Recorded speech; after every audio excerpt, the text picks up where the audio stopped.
Anyway, we have two of the lawyers who are doing the supervising there.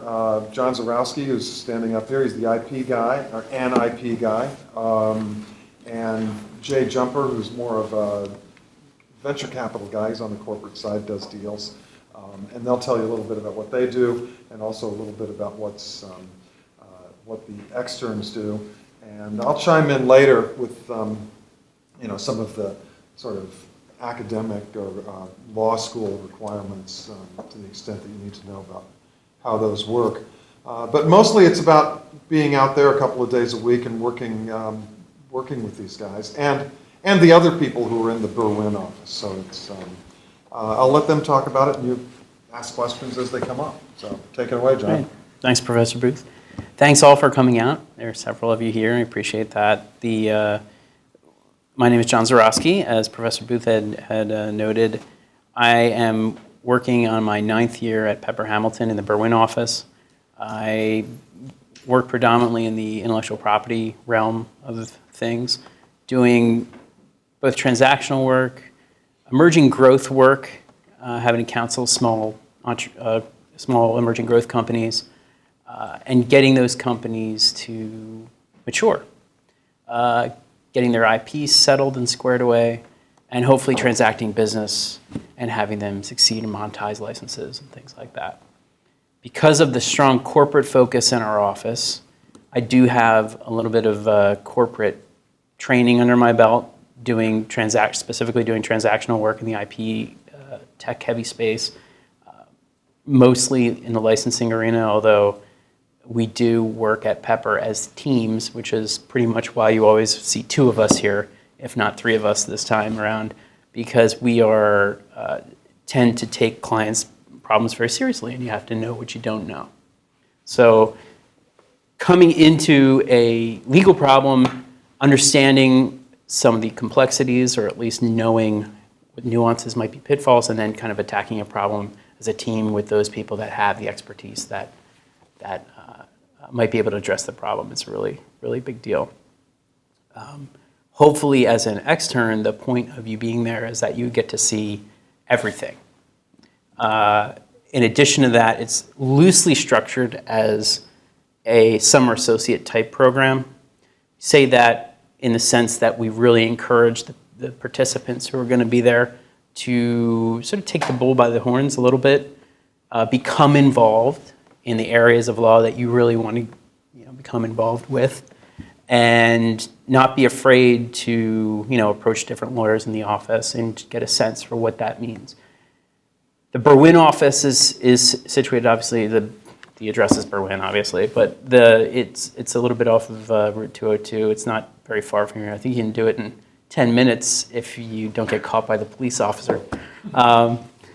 It's a good office in the sense that we are close enough to the headquarters of the firm in Philadelphia that we have really good access to a bunch of resources and fantastic attorneys by a mere short drive.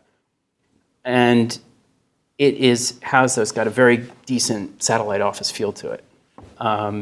Jay and I have known each other for a really long time at this point. Even before we both worked at Pepper, can probably say that the lawyers who work there all are excellent in their own rights. It's highly specialized, in some cases in a deep manner, which is really helpful for what you guys want to do to sort of get more than just a scratch at the surface, but also have a pretty cool personality in the sense that we're looking for human beings. Especially for this externship. We're not looking for people who are necessarily cookie cutter. And the reason that really makes a difference is sort of fit and integration in the program, and having some kind of sense of, look, this is what we're interested in, and how can we achieve this together, and having that kind of back and forth. That's really important for everybody. I think we tend to stay away from, this is big law, you will be looking at a box, do that. That's not really what this is about. This is to engage you guys, to have you understand entrepreneurship, what that really means from a lot of different legal angles, and to understand the sort of complexity behind deal making operating business, and maintaining business. Usually the way we structure the program is it is a 1 to 2 day commitment. We really like to see people take at least one full day, because it's very difficult to hop in on a project and then not complete it. Just by virtue of juggling a lot of balls in the air, and you guys are always busy as students. And we want you guys to focus on the schoolwork first. That's really important to us. We are not here to get in the way of what you guys are doing. In fact, we want to see you succeed on both sides of the fence, for both for us as an extern and also as you guys as students. But we'd really like to see you come in, because the continuity of some of the projects may suffer a little bit if you take a couple hours at a time.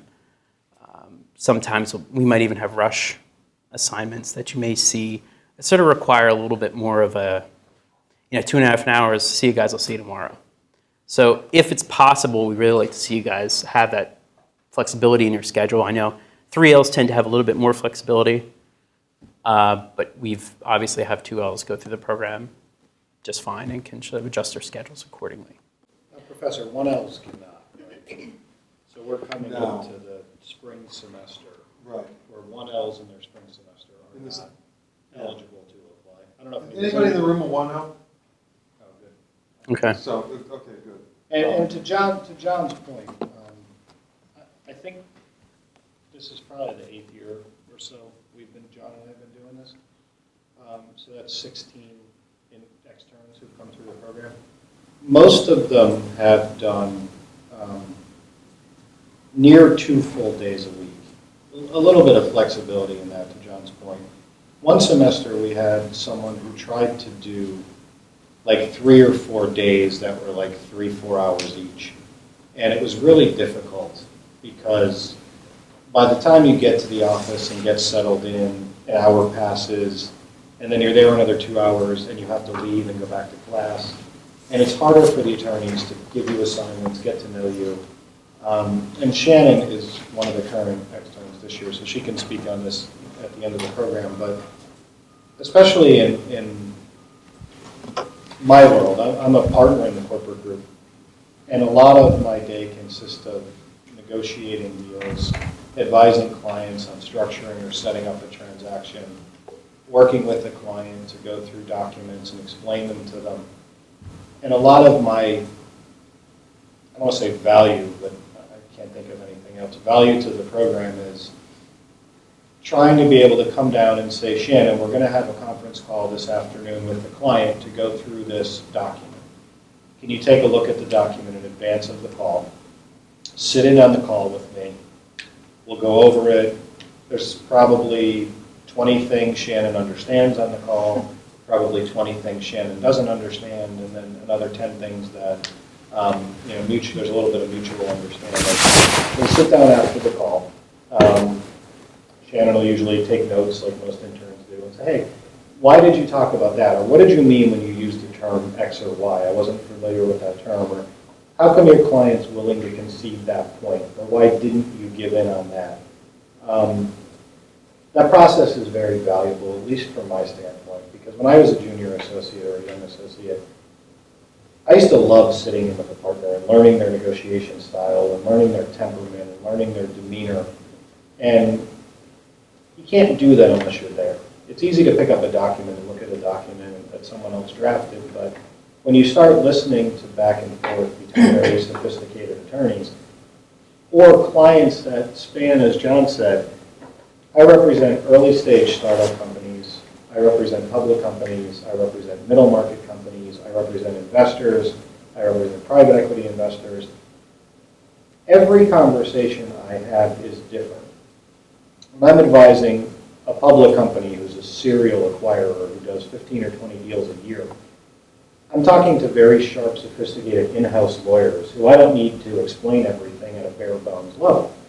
So if Shannon sits in on a call like that, she's probably going to hear a lot of just fast-talking legal terms, some of which she'll be familiar with from the courses, some of which she won't. So it's very helpful for us to go over them afterwards and say, this is what we were talking about in indemnification. When we were talking about reps and warranties, this is what it meant. When I'm advising a a startup company. I'm doing one now with 3 people who are forming a company, and they're incredibly sharp at their business. They have no idea in the legal world what goes on. They're over in London. They manufacture really expensive made-to-order suits, and they're about to take in their first investment from a U.S. investor to try to expand the business internationally. Day one, gentleman told me, I have no idea what any of this legal junk means. I don't know what I'm doing. We've never done this before. And you've sat in on a couple of those calls. The calls with that client are extremely different. It is literally me taking every sentence of a 30-page document and translating what it actually means.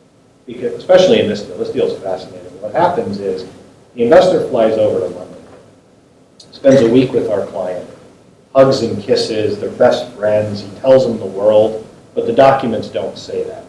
The documents are aggressive and nasty and ugly and terrible. But then the investor goes over, meets with our client, they go for a fancy dinner, and the investor says, oh, don't worry about the documents, that's just in there, that's boilerplate. I'll never exercise that provision, I'll never use that clause, it's in our standard form. I have to spend hours upon hours making sure the client understands what is in the documents, because I don't ever want a scenario 2 years from now where the client says, you know, Jay, I didn't know what paragraph 3.6A4 meant, and it meant that I just lost control of the board of directors of the company, and I lost my company. Why didn't you tell me that? So those conversations, I think, are fascinating, because Shannon and the externs get to hear just basic level walking through a document as I would articulate it to someone in the business world. And it's a challenge, because after doing this for 14 or 15 years, there are certain words that I just say, there are certain phrases that I just say, there are certain provisions that I just know and talk about. I have to remember who I'm talking to. And the other side of that, I think, is written correspondence, which is a lost art form in the world we live in today a little bit. But Sarah drafted one of the other interns, externs, Sarah, drafted a very lengthy, detailed summary email for me. And I asked her to draft it in a way that was going to go to the client. So I said, there's a difference between writing something for me, a knowledge, experienced lawyer, versus writing something that I'm going to forward on to the client, who, when you use certain words, has no idea what you mean. So take a step back and just try to make it simple. The client wants to know, can we do this? If we do it, what's the result? And what are the downsides of taking this action? Summarizing a statute or a case or a provision is helpful, but it's not what the client wants. The client wants to say yes or no, you're in trouble if you do it, here's what happens. And she did an incredibly nice job on that. So that's the kind of long-winded way of saying it's harder to do some of that in short, quick 2 or 3 hour spurts, because I may say in the morning my call's at 2 o'clock in the afternoon, and I don't have a lot of predictability over when my calls are going to be and when schedules are going to happen, when clients are going to come in. So I think in our experience, a full day has really added value to that. And I think Shannon's schedule is 1 full day, and then another day is probably 5 or 6 hours. Sarah's 2 full days. Sarah works Tuesdays and Fridays. Shannon works Monday and Friday. That way, when you're there all day, people can give you something in the morning, you can work on it. Now, a lot of the projects that we have are longer term. So John may have you working on a license agreement that takes you 3 or 4 weeks over the semester to do. Some of the projects are more short term. So I think that's a pretty good balance. And the other benefit of it, and I know it sounds silly, but I would emphasize it. When you're there for a full day, you get to go out and have lunch with different attorneys in the office, meet people, talk to them, and socialize. And it's one of the hardest skills we do, because every aspect of your career, you are constantly networking yourself, both internally and externally. And to me, there's no better opportunity for a law school student to go work at a law firm, get credit for it, work hard, do good work, but also just network, in our case, with 35 or 40 attorneys in a really cool office that's a little bit smaller. Talk about personal issues, get to know them as a person, get to know the work that they do. When I just spent 5 or 10 minutes summarizing what I do, what John talked about is what he does.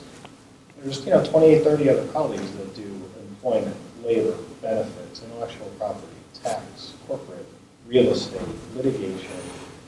They all have different approaches, different experiences. So I think that part of it is nice when you're there. I mean, we drove over today with Shannon and Brian, and, you know, I probably reveled 2 ridiculous war stories to Shannon in the car about deals that I was working on. That's fun. It's nice to hear about what people do and generate your enthusiasm.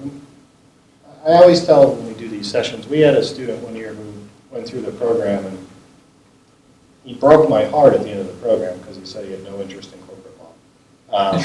And he wanted to do the internship to get a little bit of a broad-based experience to entrepreneurship and early-stage companies.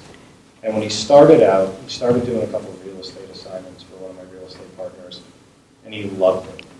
And he got good valuable experience from what John does and what I does. But at the end of it, he said, you know, I want to do litigation and real estate.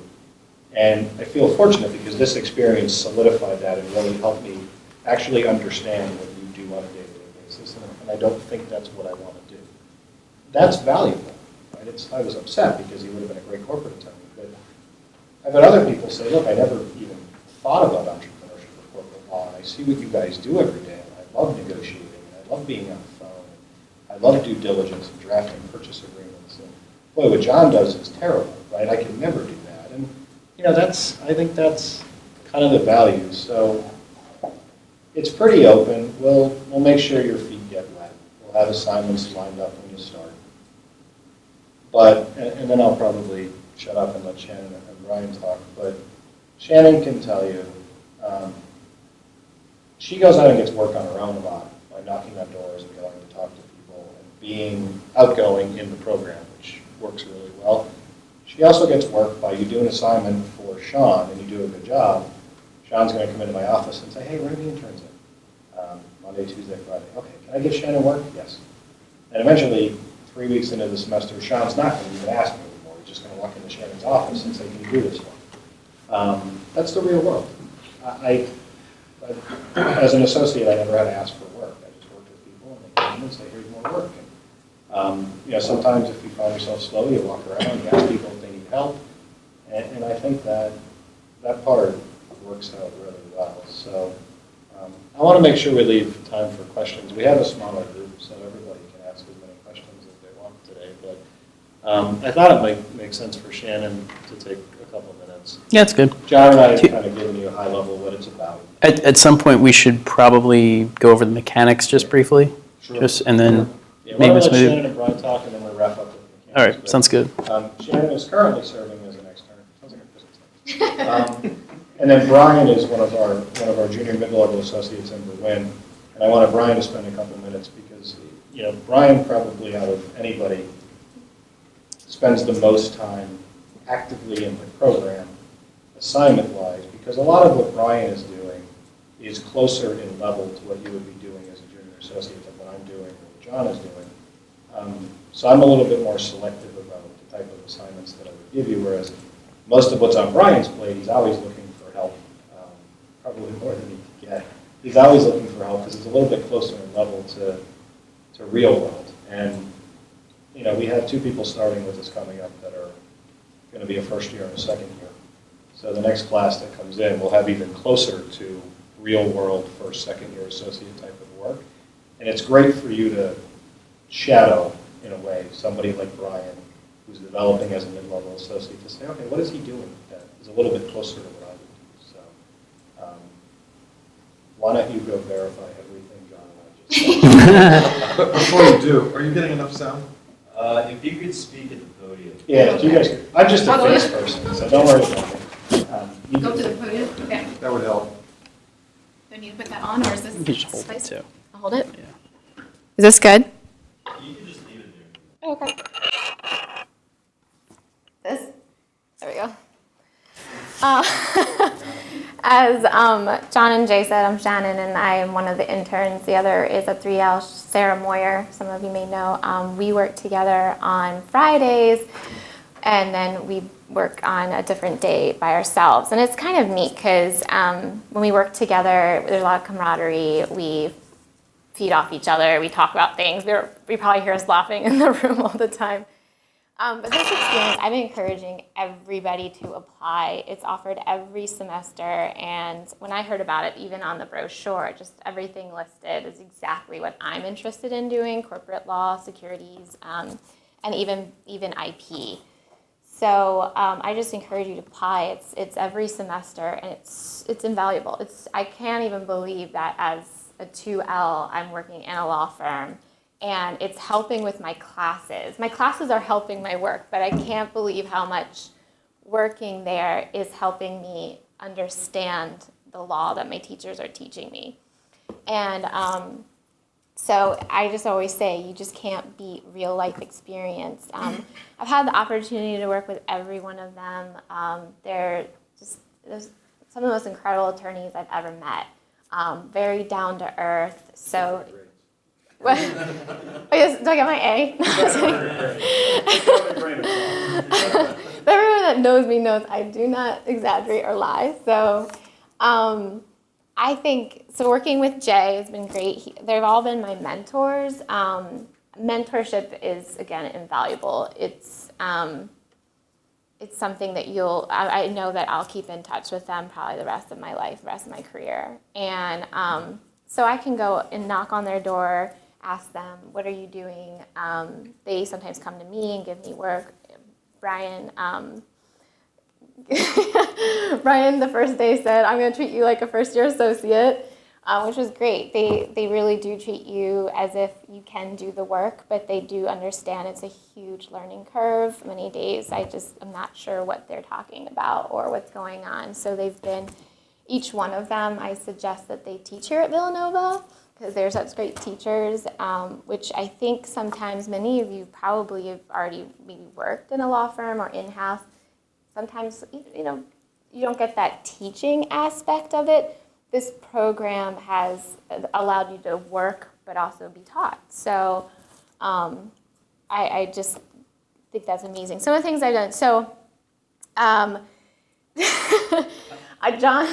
John does patents, but he also does a lot of soft IP. So I love IP, but it's also, you get involved in the corporate side of it. You're dealing with companies, you're dealing with universities who come up with something incredible, and then a business wants to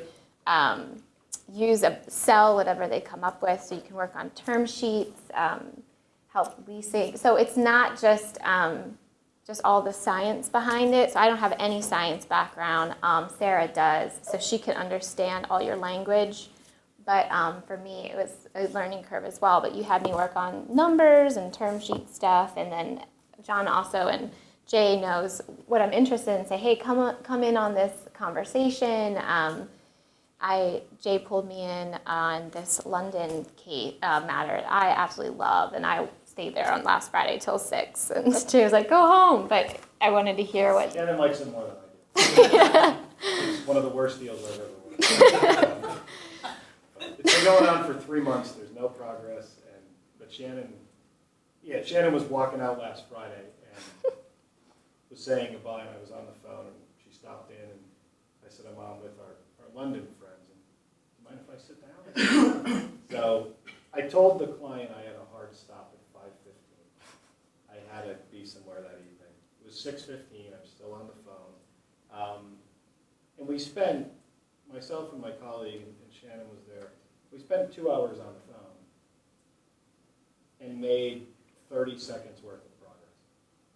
It was literally just every time we get on the phone, we go backwards. And with the time change, it's been challenging, but I'm glad that Shannon and Sarah both have been there for that, because that's a good example of when you're struggling a little bit with a deal or with a client, you're really testing. The deals that go smooth are easy. The deals where there's sophisticated lawyers on both sides and sophisticated clients on both sides, I don't want to say they run themselves, but everybody in the sandbox knows what they're doing. Everybody's got a role to do, and they do it. In this deal, the investor's lawyer is very busy and doesn't have time to work on it, so he's always behind on everything he's supposed to get us. The investor is saying all the right things but not doing anything. Our clients are unsophisticated and trying to run a business. And there's a time change because they're in London.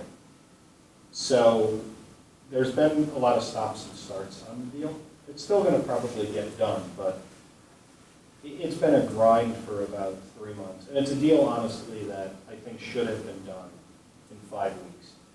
And we're now 3 months in. It's not close to being done. Legal fees are getting more and more expensive.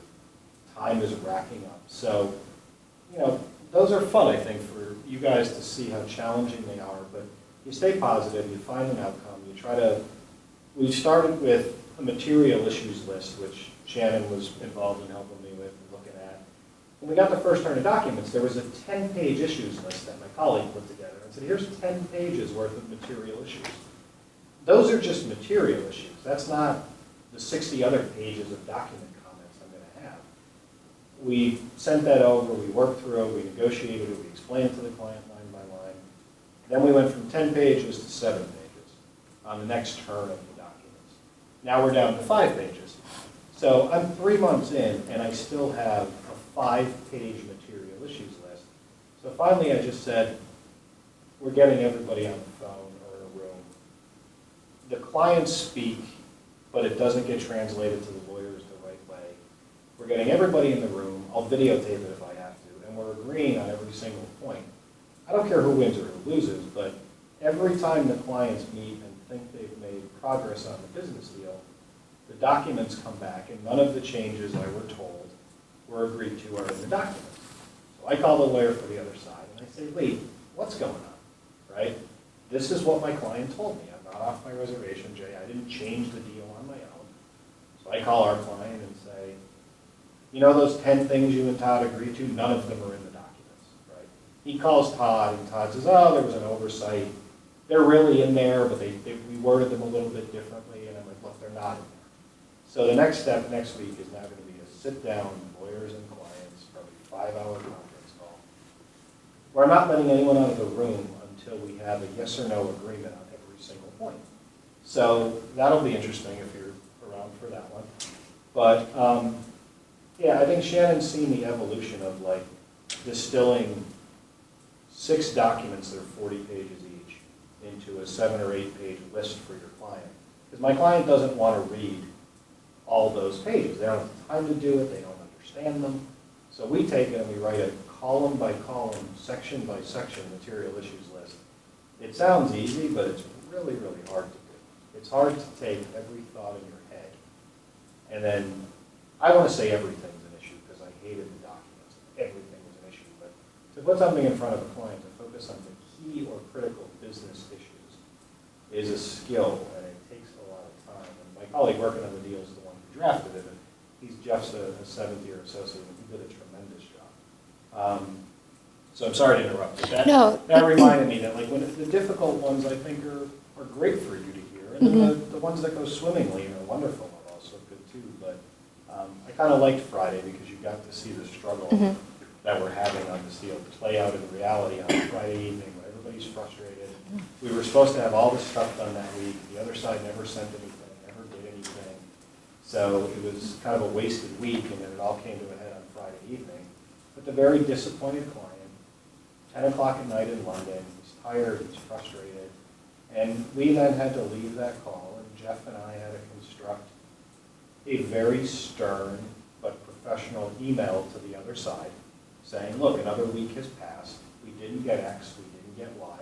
If your client doesn't want to do the deal, that's fine. If your client does want to do the deal, we need the following 5 things, blah, blah, blah. And those are difficult. And we had to find the right tone. And I think we did, but it's Thursday and we still haven't gotten anything. So we'll see where it goes. Yeah, and I think that's basically all I have to share with that is that just piggybacking what he says, that the client kind of is like me, doesn't know many of the terms, or I'm just learning them. So it was a great experience for Jay to be able to, as I'm listening to it, he's telling his client what everything means. I'm like, this is for me too, So I think I'll let Brian talk. But I just wanted to say, I'm there Friday all day. I go in at Monday, 12:31, and then sometimes I stay till 6 or sometimes 7. You don't have to, like they were saying. It's really just based on what you want. I like to just be thrown in on a conversation. And if it's going to be late, I don't mind staying late. But they're so flexible. And then Sarah's there 2 days. But it's not. I think some of my friends were asking me if the assignment's overwhelming, or it's never been the case. And it's sometimes you're just being brought on a phone call. Sometimes I know Brian's asked me to help him do stuff with securities I'm really interested in, and was a lot harder, so it took some more time. But yeah, but I'm definitely, if any of you want to talk afterwards about more specific things, I'm here. So I don't know if Brian wants to.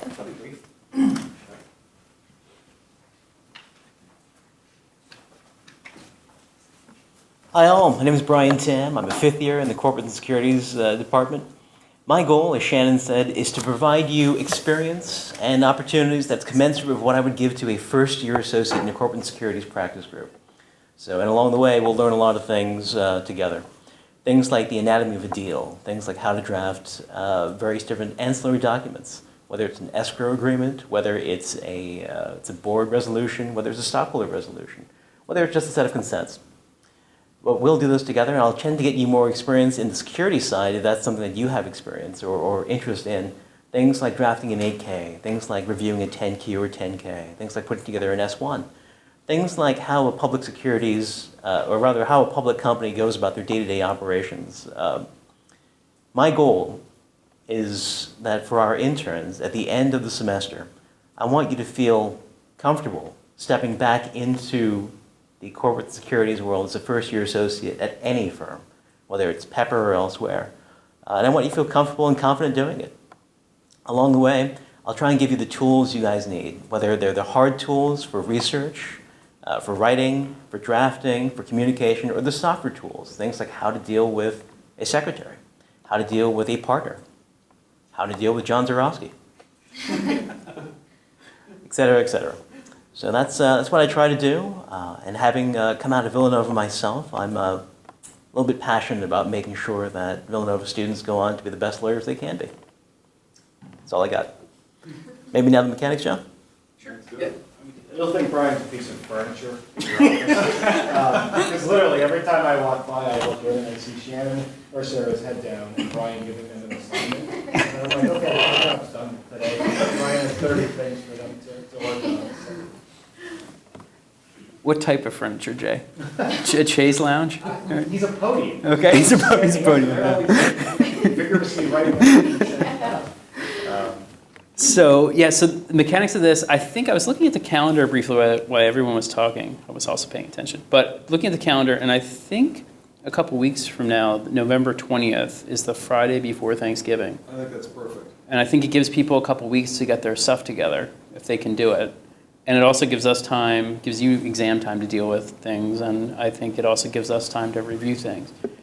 Typically, the way we've done that is to take all of the materials that we'll receive. Jay and I will go through them. We'll evaluate what's there, and then have interviews, usually after exams. It's turned into that. Before we tried to do before exams, and it was just, I think it became a little bit of a headache for us because we were trying to rush through everything. It also became a headache for you guys because it was getting in the way of what you really wanted to focus on. So typically, if you're from out of town, we may even entertain a Skype conversation or something like that.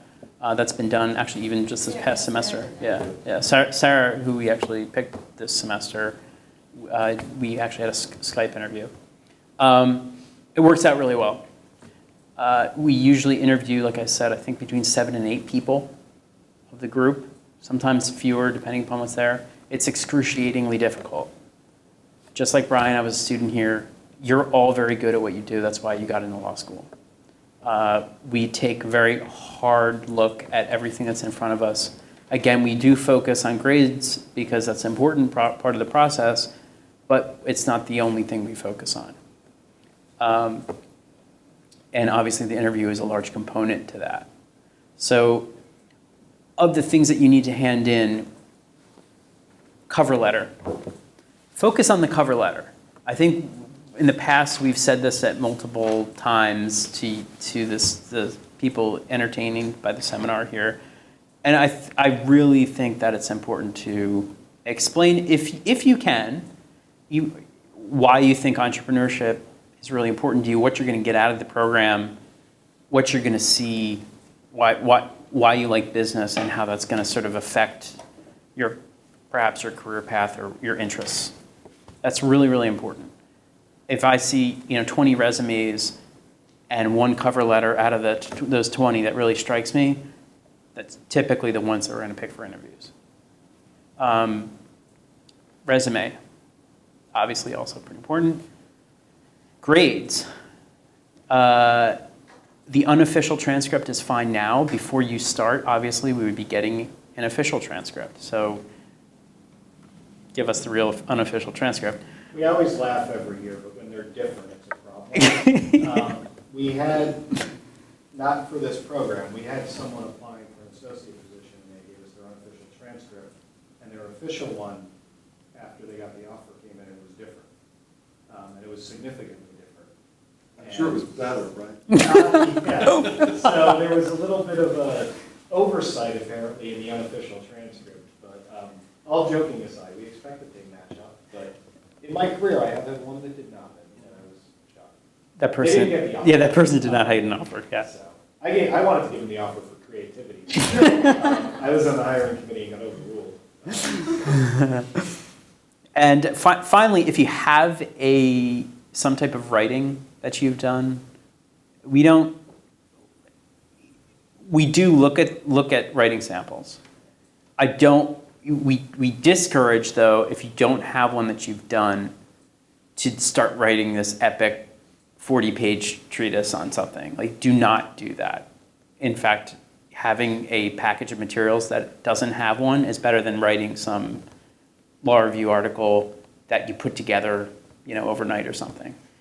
On the flip side, if you have a law review article or something that you've submitted because you were, happy with your 2L experience, and that's something that's important to you and really shows your analytic ability, your writing talent, etc., submit it. We would definitely take a look at it. And sometimes Jay and I will look at that if we're trying to decide between 3 really, really good candidates and one of them has like a decent writing sample of something, shows an impressive piece of work.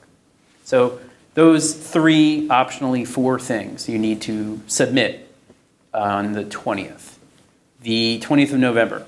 Usually you submit those to Annette Stallone. I think we're doing the same thing this year, or no? Right, yes. So Yeah, just submit them by email to Annette, she's the dean's secretary, and she's probably the one that you got the notice from. So just an answer to her, attaching, the 3 documents, the letter, the transcript, and the resume. And she will forward them to the Berwyn office, and these guys will take it from there. yeah, and I think that And according to good. my calendar, exams, well, the 20th is before anything starts. Exams end on December 16th. Mm-hmm. Yeah, we're good. Okay. Brian. The only thing I wanted to say is John talked about the date for turning everything in, and for those who actually came today, we usually do kind of majority rules, and everybody who didn't come, too bad. Would you still like to stick with that? Turn them in before Thanksgiving and then interview after finals? Because the alternative is we can accelerate it Sure. and have the materials come in earlier and do the interviews before finals. I don't know if anybody has a preference, or, if we got them in next week, at the end of next week, we can make our selections before Thanksgiving and get people in, first week of December. It depends on the students. The last couple of years, people have said, let me finish my exams and then be happy and come in. Other people have been a little bit nervous that the day I finish my exam, I go on a trip or I go see my family. So anybody have a strong feeling any one way or the other? You guys are a boring group. I like what you guys suggested. Just You come like in after these, exams? Interviews after, Yeah, that'd be so great. you don't, yeah. We had a student one year, she got the position, but she came in literally 5 minutes after she finished one of her exams, and like her worst exam. And like it was Caitlin. Yeah, it We was just Caitlin, like yeah. take 10 minutes and like we'll start this over Yeah, have a again. glass of She water. was spent. I mean, she was just like, and we're like, did you just finish? She's like, I just finished, and I ran home to put a suit on, and I was like, okay, we're gonna come back in. I'm gonna take a walk. She got the position, but so maybe don't come in right after you finish your worst Professor Booth exam. Wouldn't be one of mine. No, that's true. No. Academic-wise, anything? Yeah, a couple of things to say about that. It's, first of all, it's a 3-credit externship. And, you know, it means that, I mean, the number of credits is, I mean, that's kind of written in stone at this point, but that's based on what we think the time you spend at the externship is. I mean, it's essentially 45 hours during the semester per credit, and according to my math, that works out just about right for this one. In any event, this is somewhat different in that it's a graded externship, but the grades are always quite good. So that's, you know, that's a reason why people kind of like it, among other things. I don't think any of the other externships are graded, so this is just a sort of historical anomaly, because this one's been going on longer than other stuff. As far as I'm concerned, I mean, most of what you're going to be doing and learning and the experience has really got to do with these guys and everybody else at the Berwyn office, Brian too, and whoever else you're sort of co-extern with. But I do, you know, want to do my duty, so I need a monthly report that's essentially a short kind of, you know, what I did this month, maybe a paragraph with describing the 5 or 6 most important things that you were working on. I mean, you may have worked on more than that. You don't have to sort of, I'm talking about something more than a timesheet here, but less than a full-blown report. And then at the end of the semester, I asked for a short memo or essay on presumably on the most interesting thing you worked on, where you dig in a little bit more about giving me some analysis and some reflections about the legal issues that arose in some one matter that you worked on. So I just want to make sure, you know, that you're doing stuff that's worthy during the course of the month, and I want to make sure that you do a little bit of reflection at the end of the semester. But most of what, you know, most of the value is the time that you spend in the Berwyn office. So, but we all have to do our bit. So that's my spiel. The last thing I would say on that is you actually get reviewed the same way that you would as a summer associate almost in the program. So each attorney you work with during the semester gets requested and fills out a review of your performance. And then John and I get those reviews, consensus reviews at the end of the semester. We go over them. Knock on wood, we haven't had issues, but we compile them, we get them onto Annette and Professor Booth. And then we've also done like post-semester grab lunch or dinner review conferences with people who said, hey, look, I'd love to hear the feedback of how my work was. I'm getting ready to start a summer associateship, or things I can improve on. And ask the students to tell us, where could this be better? Where did it go well? How could we improve? So the last thing I would probably say, and John can attest to this, I think I am still in touch with every intern who's come through the program, whether it's been as a reference, as a, hey, how's work going? How's everything doing? I'm having a baby. This is going on. I got married. I think I'm still in touch with everybody. And as Shannon said, that's a real benefit, and I'm not the only one. There are people within the office that you will meet, develop professional relationships with, and cross paths again in the legal community. So we're excited to do it. John and I love doing it, and Brian's a huge help. Any questions? Because John and I did take an hour out of an extremely busy day. So if we don't get any questions, then I'll be like, what am I doing here? So, Just trying to stay away from the London deal. oh, they don't start until 6 at night. So anybody have any questions? Or we did perfect? All right, there's one, good. Do we agree that it's on the 20th? Yeah, we'll do the 20th. And again, you don't, you know, get it to Annette whenever, and she compiles them and sends us to us. But we'll probably do it before Thanksgiving, if we can. And Amy Coral, who is our office administrator, will call everyone and let you know if you've been selected. And Amy's wonderful, so she has my calendar and John's calendar. And she'll set up your interview and handle all the logistics of that stuff. But yeah, she'll notify everybody once we decide. So, all right, cool. Well, thanks, everybody. Oh. What are the dates of the externship? Like, is it starting with the semester starts and then happens right before finals? That's a good question. So yeah, it'll start usually the week after the semester starts, and we try to wrap it up. We're flexible, but we try to wrap it up maybe 2 weeks before finals because we want the students to focus on their work and their schoolwork. And we've had some students say, look, my final schedule is light, and I have 2 papers, and I don't have. Can I stay through the whole semester? And we're happy to have them. Okay. Well, thanks everybody for coming. We're going to be hanging out for a couple minutes. If anybody has any off-camera questions, we're happy to talk about. And thanks for having us.